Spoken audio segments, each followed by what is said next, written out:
Welcome my second channel গিন্দা ব্লগছ আৰু এটা আপোনালোকৰ মাজলৈ মই নতুন ভিডিঅ' দিলোঁ। ইয়াত দেখিছে ক'লৈ গৈছোঁ চাগে ভাবিছে। হয়, মই বিশেষভাৱে গোলাঘাটৰ এক উল্লেখনীয় ধৰ্মীয় অনুষ্ঠান শ্ৰী শ্ৰী দেওপানী দুৰ্গা মন্দিৰলৈ গৈছোঁ আৰু এই মূল গেটত আমি প্ৰৱেশ কৰিছোঁ। দেখিছে ভিতৰলৈ গৈ সোমাই দেখোঁ যেন শ লোকে নিজৰ মনৰ কামনাৰ্থে এই স্থানত উপস্থিত হৈছে। এক ঐতিহ্যমণ্ডিত ধৰ্মীয় অনুষ্ঠান হয়।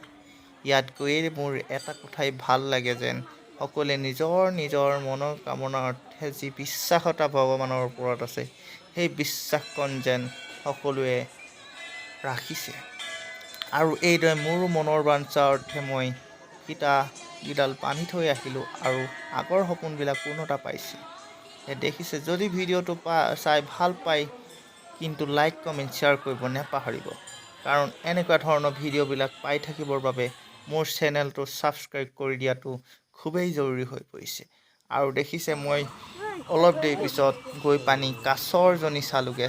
বিশেষভাৱে বহুতো কাছৰ আছে যদিও এজনীকহে দেখুৱালোঁ। শেষত ফটো কেইকপিমান মাৰি খাই বৈ ঘৰ মোৱা হ'লোঁ। Bye bye.